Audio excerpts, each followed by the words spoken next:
আজকের যে সমস্যাটি নিয়ে আলোচনা করব সেটা স্ক্রিনে দেওয়া রয়েছে, সকলেই দেখে নিন।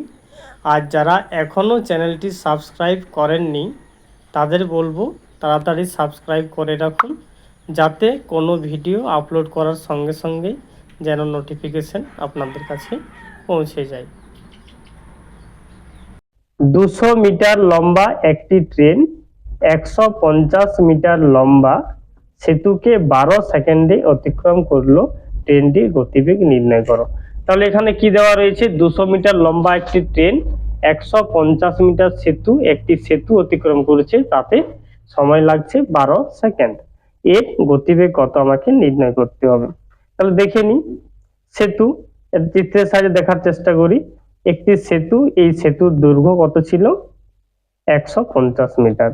এই সেতুর দিকে যখন একটি ট্রেন অতিক্রম করবে তাহলে সেখানে কেমন হতে পারে না, ট্রেনের ইঞ্জিন ঠিক যখন সেতুর প্রান্তে অর্থাৎ সেতু প্রবেশ করছে ঠিক সেই সময় থেকে আমার সময়টি শুরু হবে বা অতিক্রান্ত দূরত্ব শুরু হবে। ট্রেনটি কোথায় শেষ হবে না, ইঞ্জিন ঠিক এই জায়গায় রইবে আর ট্রেনের শেষ প্রান্ত সেতুর প্রান্তের সঙ্গে লেগে থাকবে, সেটাই হবে এখানে নির্ণেয় সময়। তাহলে এই সময়ের মধ্যে ট্রেনের ইঞ্জিন এখান থেকে এইখানে গিয়েছে, অর্থাৎ এখানে অতিক্রান্ত দূরত্ব এখান থেকে এখান পর্যন্ত হবে অতিক্রান্ত দূরত্ব।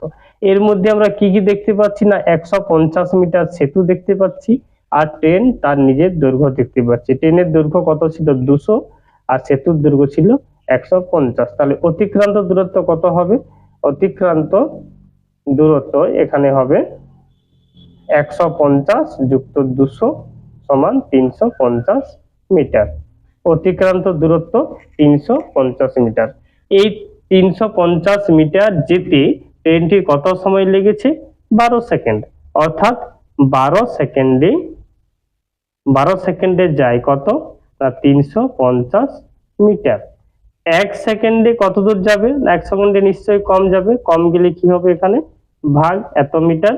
আর 1 ঘন্টা, যেহেতু 1 ঘন্টা সমান 3600 সেকেন্ড, অর্থাৎ 3600 সেকেন্ডে কত দূর যাবে?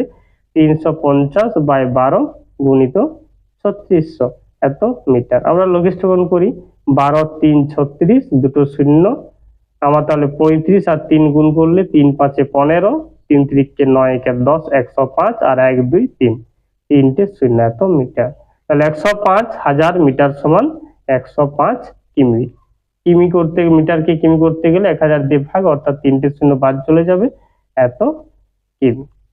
তাহলে ট্রেনটির গতিবেগ কি পেলাম না, গতিবেগ পেলাম এখানে 105 কিমি প্রতি ঘন্টা। এটা এখানে নির্ণয় 105 কিমি প্রতি নম্বর।